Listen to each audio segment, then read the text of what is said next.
कल आईएनडीए गठबंधन की अहम बैठक होगी। इसको लेकर चुनावी नतीजों के बाद आईएनडीए गठबंधन की बैठक बुधवार 6 बजे शुरू होगी और आईएनडीए गठबंधन की बैठक जिस तरह से कांग्रेस अध्यक्ष ने सभी 28 दलों को मीटिंग के लिए बुलाया।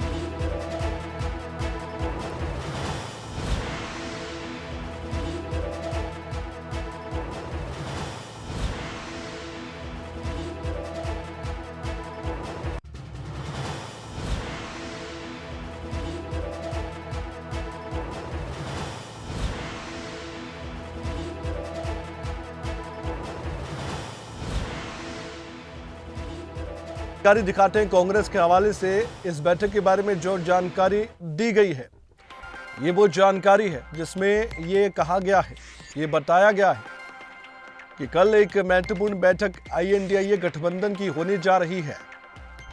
और ये जो बैठक है वो इसलिए भी अहम है क्योंकि अभी हाल ही में 5 राज्यों के चुनावी नतीजे आए हैं। तेलंगाना में कांग्रेस को बेशक जीत मिली और अच्छे मार्जिन से मिली, लेकिन मिजोरम समेत बाकी 2 बड़े स्टेट मध्य प्रदेश, राजस्थान और एक छत्तीसगढ़, यहां कोई सफलता हासिल ज्यादा नहीं हो पाई।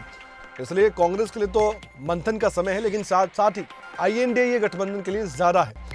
एकता के सूत्र में बंधने वाले विपक्षी नेताओं के लिए चुनौती यह है कि बीजेपी को कैसे 2024 में रोकना है।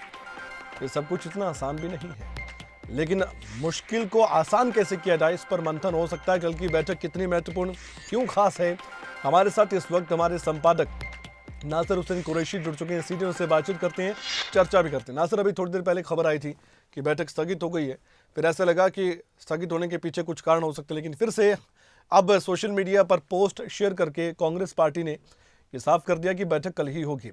आईएनडीए गठबंधन की इस बैठक पर चर्चा नासिर हम पहले भी कर चुके हैं, लेकिन जो 5 राज्यों के चुनावी नतीजे आए हैं इसके बाद ये जो गठबंधन की बैठक है कितनी महत्वपूर्ण आप मानते हैं? क्योंकि अभी ये भी लग रहा है कि ममता बनर्जी इस बैठक में नहीं आएंगी, जो खबरें चल रही थी। गिरिराज सिंह केंद्रीय मंत्री, उन्होंने कटाक्ष करना शुरू कर दिया है।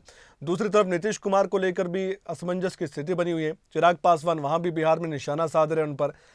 और जो समाजवादी पार्टी के कर्ता धर्ता हैं अखिलेश यादव, वो मध्य प्रदेश में जो चुनाव हुए थे उसमें कैसे कांग्रेस पर ही आक्षेप लगा रहे थे, आरोप लगा रहे थे, वो सब ने देखा। कैसे चलेगा सब कुछ? कमल, जो इस बैठक को लेकर अभी तमाम तरह की बातें स्थगित हो चुकी है। और देखिए, पहले अभी चर्चाएं भी चल रही हैं कि दिसंबर के तीसरे हफ्ते में होगी। बहुत सारी बातें हैं, कांग्रेस की तरफ से अपनी बात कही गई है, लेकिन इस वक्त इन तमाम चीज़ों के बीच ये क्लियर हो रहा है कि जो गठबंधन मजबूती के साथ बनाया गया था और लगातार जो कई बैठकें पहले हुई थी, शुरुआत से लेकर आखिर तक कई बैठकें हुई थी, उसमें सब एक हाथ पकड़कर एक दूसरे का अपने आप को मजबूती के साथ बीजेपी के खिलाफ खड़ा करने की बात कर रहे थे और कह रहे थे, और ये भी कह रहे थे कि अब माहौल बदलने वाला है। लेकिन फिलहाल इस गठबंधन के भविष्य पर ही सवाल खड़े शुरू होने हो चुके हैं।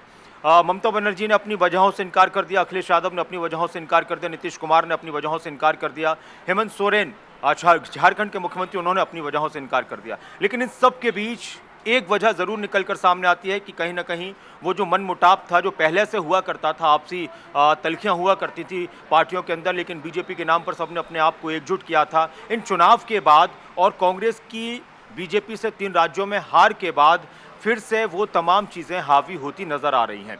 विरोधी पार्टियां लगातार इस गठबंधन के भविष्य को लेकर, इनके एक साथ आने को लेकर सवाल उठाती रही हैं कि ये जो गठबंधन है ये कोई संस्कारी गठबंधन नहीं है। उस तरह की बातें भी कर रहे थे कि इतनी नाइत्तेफाकियां एक दूसरे के खिलाफ हैं, इतनी दूरियां एक दूसरे के खिलाफ हैं, तो ये ज़्यादा चलने वाला नहीं है।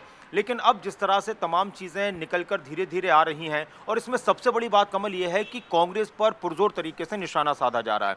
चाहे वो उमर अब्दुल्ला की बात, उमर अब्दुल्ला ने कह दिया कि कांग्रेस की तरफ से अहंकार में समाजवादी पार्टी आपसे 3-4 सीटें मांग रही थी, 4-5 सीटें मांग रही थी, आप दे देते तो क्या हो जाता, आपने कौन सा वहाँ पर इतना बेहतर प्रदर्शन मध्य प्रदेश में कर दिया।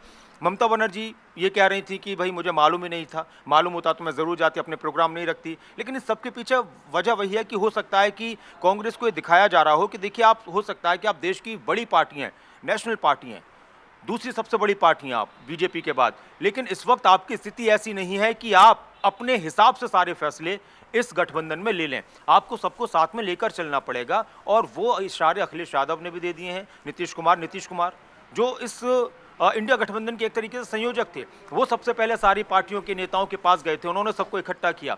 केसी त्यागी ने कांग्रेस पर निशाना साध दिया, उन्होंने ये कह दिया कि कांग्रेस की हार और बीजेपी की जीत से सबसे ज़्यादा दुख हमें है, लेकिन कांग्रेस को इस वक्त ये समझना होगा कि उनकी स्थिति ऐसी नहीं है कि वो एकदम और बिल्कुल सामने आकर बीजेपी का मुकाबला कर लें।